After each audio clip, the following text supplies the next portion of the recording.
La mort est omniprésente. La plupart tentent de l'éviter, mais d'autres n'y échappent pas. Chaque jour, nous menons une guerre contre les microbes, les toxines, les blessures, les maladies et les catastrophes. Il existe un tas de façons de mourir. Le simple fait de survivre est un miracle. Car chaque jour de notre vie, 1000 morts insolites nous guettent.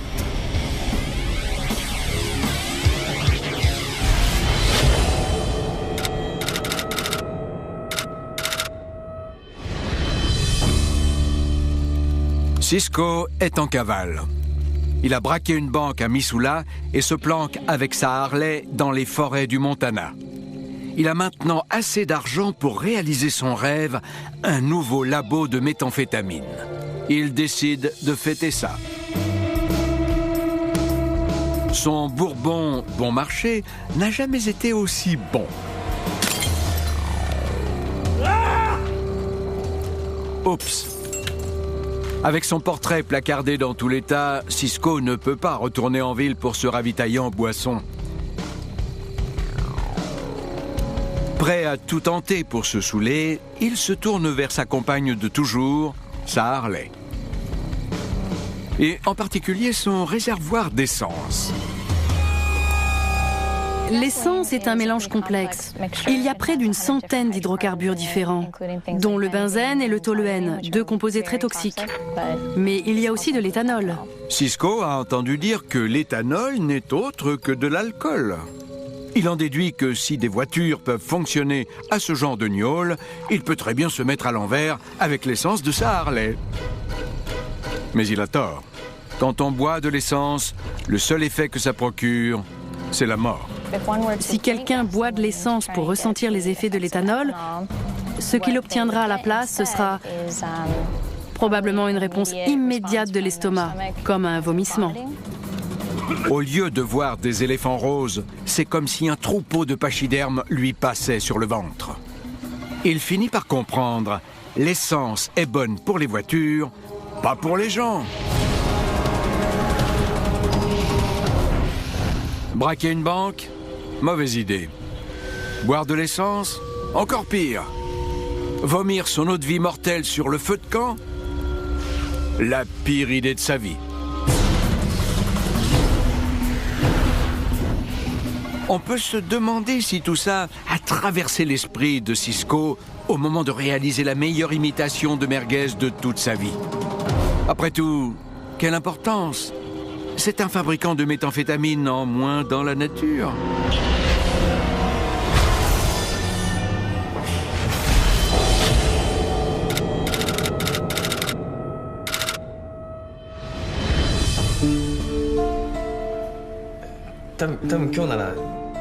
Voici Hiroto et Sikura. Ils se vouent un amour sans bornes. Mais ils ont un gros problème. Après 7 ans de mariage, ils sont toujours incapables de consommer leur union. Et ce n'est pas faute d'essayer. Ils ont tenté de le faire des centaines de fois. Mais ça finit toujours de la même façon, assis tous les deux au bord du lit, à 2 doigts de s'évanouir d'hyperventilation.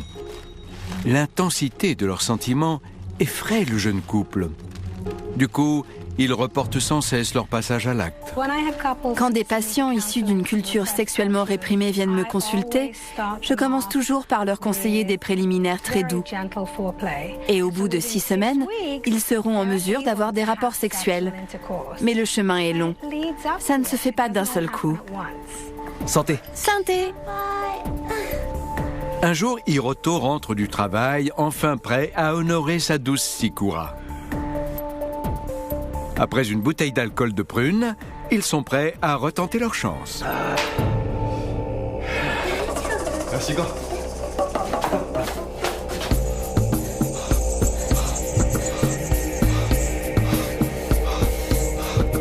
Cette fois, plus rien ne les retient. Leurs corps ne font plus qu'un et ils sont en route vers le paradis.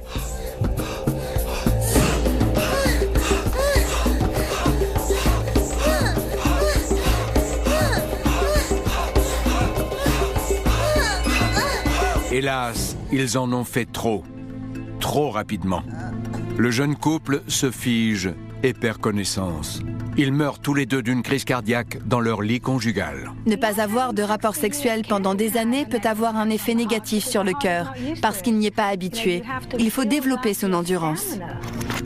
Il semblerait que leur amour très spécial n'avait qu'une seule issue possible, car Hiroto et Sakura ont atteint le point G juste avant le point mort. Ils ne sont jamais revenus de leur orgasme simultané et extatique. Tragique ? Peut-être. Mais parmi les 1000 façons de mourir, celle-ci est au sommet du classement. Ichiban, numéro 1.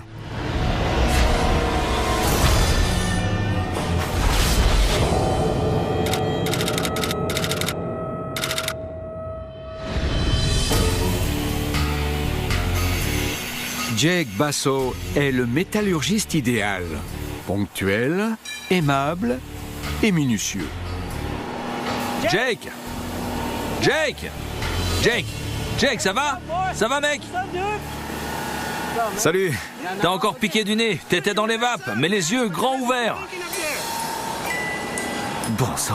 Le seul problème de Jake, c'est sa narcolepsie, un trouble du sommeil paralysant qui fait que Jake s'endort dans les endroits les plus insolites. La narcolepsie est un trouble du sommeil. Et ce n'est pas si rare, ça touche 1 ou 2 personnes sur 10 000. Dans un pays comme les États-Unis, ça fait pas mal de monde.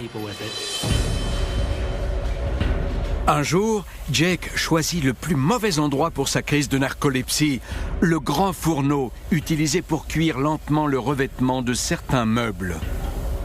Mais pour Jake, c'est une niche chaude et confortable pour faire un somme.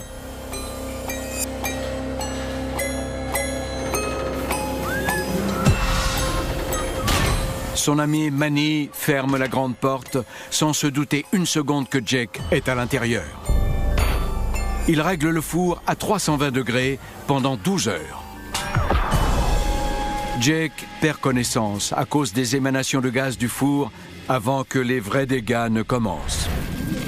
À 42 degrés, le cerveau commence à mourir. À 50 degrés, la peau cuit et commence à griller.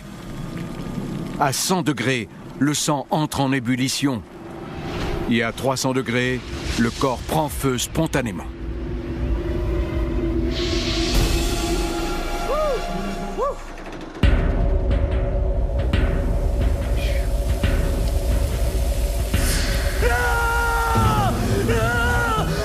Ce qui a dû se passer dans ce cas précis, c'est que si le four était réglé pour s'allumer automatiquement et qu'une personne dormait à l'intérieur, le monoxyde de carbone l'a probablement mis KO et l'a empêché de se réveiller.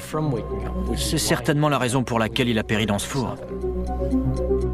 12 heures à ces températures extrêmes ont rendu Jake croustillant à souhait.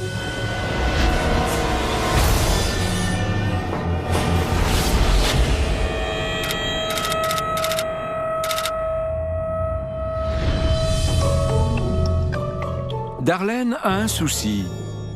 Elle se trouve grosse. Elle a tout essayé pour perdre du poids. Le régime au chou, le régime au pamplemousse et même le régime au chocolat.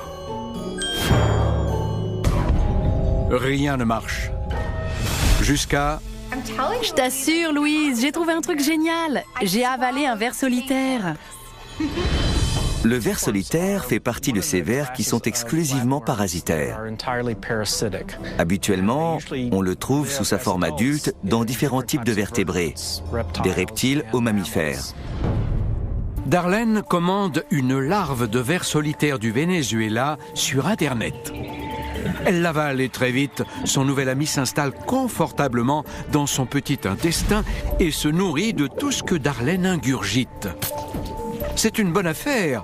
Plus le ver grossit, plus Darlene maigrit. J'ai déjà perdu 3 tailles et c'est pas fini.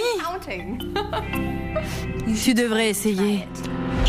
Il ne faut jamais consommer un ver ou un parasite dans le but de perdre du poids parce que c'est une très mauvaise stratégie. Une mauvaise stratégie, surtout si vous tenez à votre santé. Le ver de Darlene se développe et atteint une longueur impressionnante de 6 mètres. Et il consomme toute l'énergie de son hôte. Mais finalement, après quelques semaines, le ver se reproduit, jusqu'à ce que le corps de Darlene soit complètement infesté de vers solitaires. Pas très bien en fait. Je me sens un peu patraque. Quand la larve perce la paroi intestinale, la circulation sanguine peut la conduire vers la vessie, vers les poumons ou même vers le cerveau. Et elle empêchera le bon fonctionnement de ses organes, ce qui a déjà provoqué la mort chez certains patients. Combien j'ai perdu ? 30 kilos. Darlene peut enfin porter une robe de taille 36. Dommage qu'elle doive la porter à son enterrement. Darlene, ça va ? Darlene ?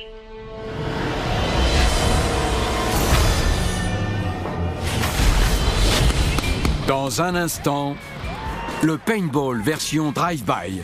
Vraiment pas cool. Et un pêcheur lance sa ligne dans l'eau et finit grillé.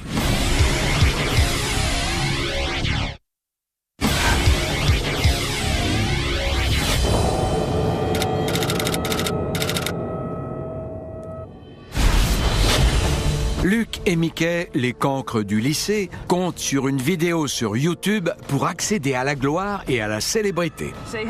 Dis bonjour au monde, façon YouTube. Ça va le monde? Le thème du jour, un massacre en banlieue. On y va. Ils arpentent les rues en quête de gloire virtuelle. Ils ne savent pas que tirer sur quelqu'un avec un fusil de paintball est tout aussi illégal qu'avec un vrai fusil. Et ils continuent de tirer sur tout ce qui bouge.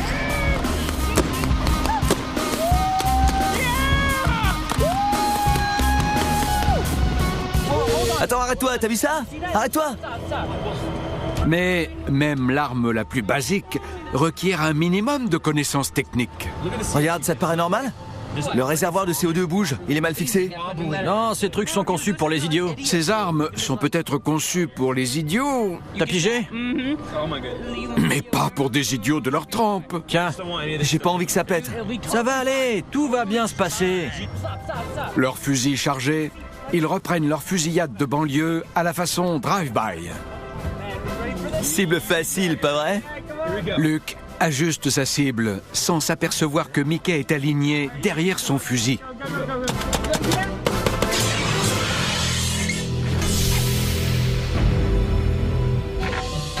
Il y a entre 80 et 100 barres de pression dans ces bonbonnes.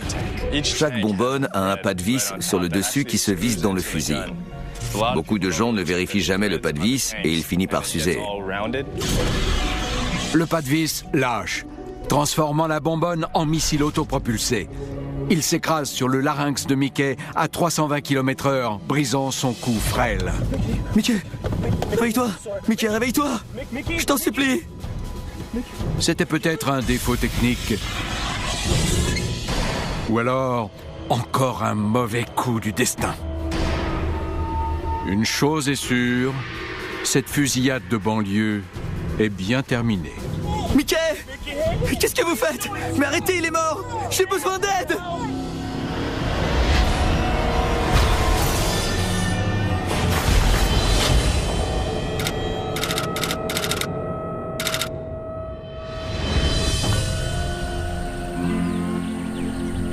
Randall est un électricien colérique. Pour éviter la surcharge, il passe ses jours de congé à pêcher. C'est la thérapie parfaite, du moment qu'on attrape du poisson. Seigneur, guide mon appât et rapporte-moi tous les poissons du lac. Mais aujourd'hui, la seule chose que Randall attrape, c'est une grosse migraine. Il passe soudainement de pêcheur à psychopathe. Où êtes-vous? Venez ici! Je ne suis pas un pêcheur, je suis un électricien. Randall va se servir de tous les outils dont il dispose pour ramener une prise. Il a besoin d'une source de courant, alors il puise sur des lignes à haute tension de 12 000 volts. Il existe des techniques de pêche utilisant l'électricité. J'ai déjà vu ça. Les poissons bondissent littéralement hors de l'eau sur le pont du bateau, tentant de fuir le courant électrique de l'eau. Ensuite, il déroule soigneusement 30 mètres de câble qu'il fait flotter jusqu'à sa zone de pêche. Hé Dieu! Tu vois ça? Finalement, il referme le circuit en jetant son fil de pêche électrifié dans les eaux du lac. Un par un, les poissons remontent à la surface. Mais Randall ne sera satisfait que lorsqu'il aura exterminé tous les poissons de la création.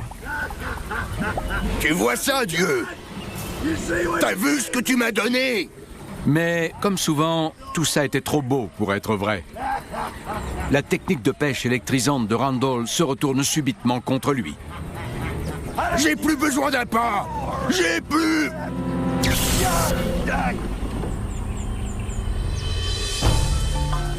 Il a reçu un choc absolument terrible. Il a été littéralement paralysé parce que ses nerfs ne fonctionnaient plus. En effet, les nerfs fonctionnent grâce à des signaux électriques. Quand Randall a refermé le circuit électrique, le banc en bois l'a isolé du choc fatal. Mais dès que son corps a touché la partie métallique du bateau, son sort était scellé. Randall va passer l'éternité à dormir avec les poissons.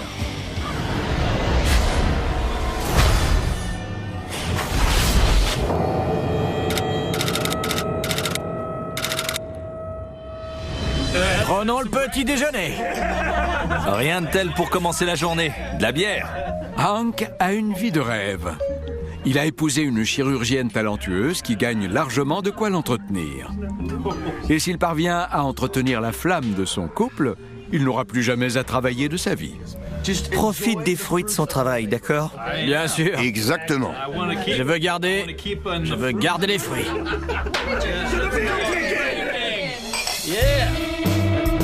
En tant qu'écrivain pour enfants autoproclamé, Hank est censé travailler à la maison sur son premier livre.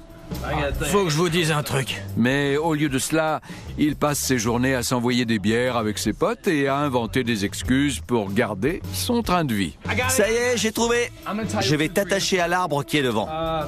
Tu t'es fait cambrioler. Quand elle rentre, elle te trouve là et elle a pitié de toi. Et elle te pardonnera. On pourra revenir demain et on recommencera. Ça va marcher. Lors de cette réunion alcoolisée, l'écrivain raté trouve un plan pour continuer à picoler. À un certain niveau, ça tient debout.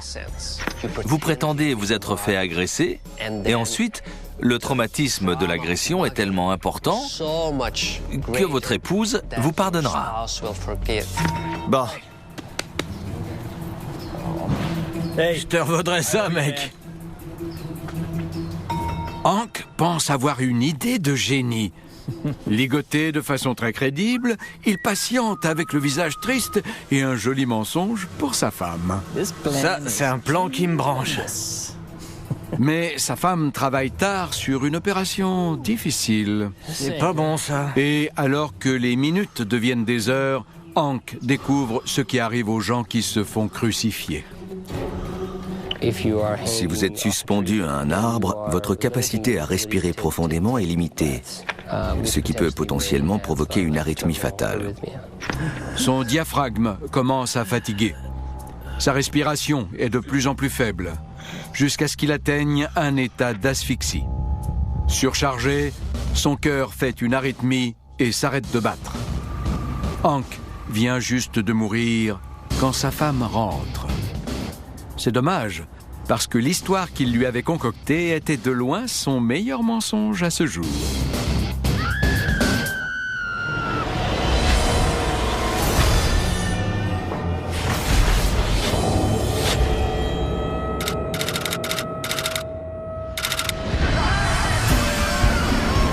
Avec 175 personnes à bord, un avion d'Ethiopian Airlines a été détourné après le décollage, mais n'a nulle part où atterrir. À court de carburant, les pilotes tentent un amérissage au large de l'archipel des Comores. Quand on a touché l'eau, ça ressemblait d'abord à un accident de voiture à 25 km/h, puis à un accident à 50 km/h. Puis c'est devenu la pire expérience de ma vie. Et j'ai bien cru que j'étais mort. L'avion percute l'eau à plus de 320 km/h. Des passagers sont tués et projetés dans l'océan. Sur la rive, des dizaines de personnes assistent au crash et lancent une opération de sauvetage, fouillant l'épave à la recherche de survivants. C'était surréaliste. Vous survivez à un crash et quand vous vous réveillez, vous flottez dans l'eau. L'avion a disparu. Il y a des débris partout. Des débris de l'avion et une poignée de survivants en train de flotter. Alors qu'on retrouve des survivants, un premier bilan indique qu'un passager sur 4 a péri. Mais il devient vite évident que les survivants seront peu nombreux. Franklin Huddle et son épouse Shania en font partie.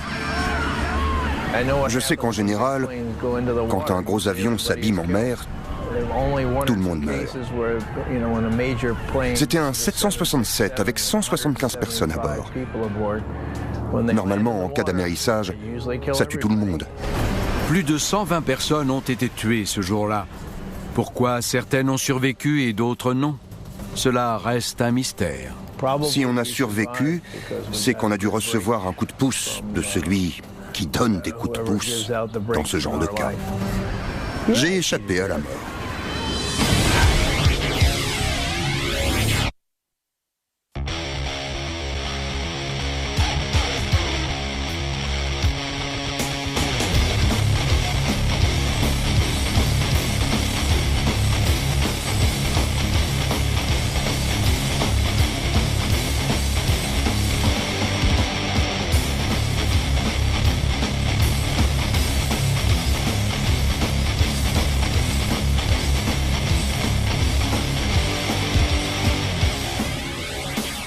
It's original.